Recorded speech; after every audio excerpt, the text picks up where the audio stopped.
ഇന്ന് നമ്മുടെ വിഷു ആഘോഷമല്ലേ? അതെ, അറിയാം. എനിക്ക് വിഷു ആഘോഷം നല്ല ഇഷ്ടമാണ്. അതെയോ? എനിക്ക് നല്ല ഇഷ്ടമാണ്. അതെയോ? എന്താണ് കാരണം? എന്തെന്നാൽ എനിക്ക് വിഷു കൈനീട്ടം കിട്ടും. ശരിയാണ്, എനിക്കും കൈനീട്ടം കിട്ടാൻ ഇഷ്ടമാണ്. നിനക്ക് ഓർമ്മയുണ്ടോ, ഇന്ന് നമ്മൾ ഗാന്ധിജി പറ്റി സംസാരിക്കാമെന്ന് പറഞ്ഞിരുന്നു. അതെ, എനിക്ക് ഓർമ്മയുണ്ട്. നീ അതിനെ പറ്റി റിസർച്ച് ചെയ്തിട്ടുവോ? അതെ, ഞാൻ ചെയ്തിട്ടുണ്ട്. എങ്കിൽ നിനക്ക് അതിനെ പറ്റി സംസാരിക്കാമോ? അതെ, തീർച്ചയായും. കേട്ടോളൂ. ഗാന്ധിജി ഇന്ത്യയുടെ രാഷ്ട്രപിതാവാണ്. ഗാന്ധിജി അതുകൂടാതെ അദ്ദേഹം ഇന്ത്യയുടെ സ്വാതന്ത്ര്യ സമരത്തിന്റെ നേതാവാണ്. അദ്ദേഹം ലോകത്തിലെ തന്നെ അഹിംസയുടെ വക്താവാണ്. അതുകൂടാതെ പൗരാവകാശത്തിനു വേണ്ടി അദ്ദേഹം വളരെ പ്രവർത്തിച്ചിട്ടുണ്ട്. അതെയോ? ഇതല്ലേ അറിയാൻ കഴിഞ്ഞതിൽ സന്തോഷം. നിനക്ക് അറിയാമോ അദ്ദേഹം എവിടെയാണ് ജനിച്ചത്? അദ്ദേഹം ജനിച്ചത് 1869 ഒക്ടോബർ 2 ഗുജറാത്തിലെ പോർബന്ദറിലായിരുന്നു. പിന്നെ അദ്ദേഹം ലണ്ടനിലാണ് ലോ പഠിച്ചത്. അതുകൂടാതെ അദ്ദേഹം ദക്ഷിണാഫ്രിക്കയിൽ വക്കീലായിരുന്നു.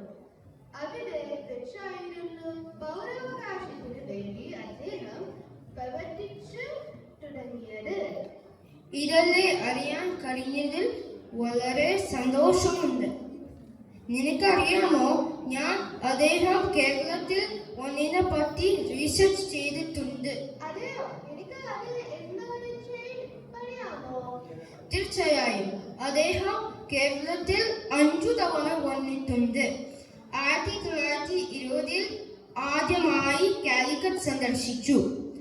പിന്നെ 1925 അദ്ദേഹം വൈക്കം സത്യാഗ്രഹം സന്ദർശിച്ചു. 1927 അദ്ദേഹം കേരളത്തിൽ വന്ന് തൊട്ടുകൊട്ടുമയ്ക്ക് എതിരെ സമരം നടത്തി.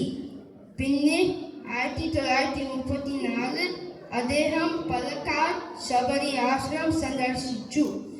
അവസാനമായി അദ്ദേഹം 1937 ക്ഷേത്രപ്രവേശനം വിളംബരം ചെയ്യാൻ വന്നിരുന്നു. അതെയോ? ഇതെല്ലാം നല്ല അറിവ് തന്നെ. അതൊക്കെ ശരി. ഇനി നമ്മൾ പഠിച്ച ഗാന്ധിജിയെ കുറിച്ചുള്ള പദ്യം ചൊല്ലിയാലോ? ശരി, നമുക്ക് ചെല്ലാം. നിനക്ക് തുടങ്ങാമോ? പടത്തിനൊന്നൊരു മുത്തച്ഛൻ, പല്ലില്ലാത്തൊരു മുത്തച്ഛൻ. പാലപ്പൂവിൻ നിറമുണ്ട്, പാലനൊത്തൊരു ചെടിയുണ്ട്. പിള്ളേക്കുന്ന ചെങ്ങാതി, പിറന്ന നാളിൽ സേനാനി.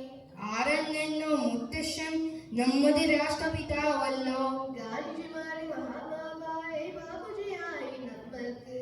ഓരോ നാളും മുത്തശ്ശൻ ഓർമ്മ പുതുക്കാൻ നമ്മൾക്ക്, ഓർമ്മ പുതുക്കാൻ നമ്മൾക്ക്.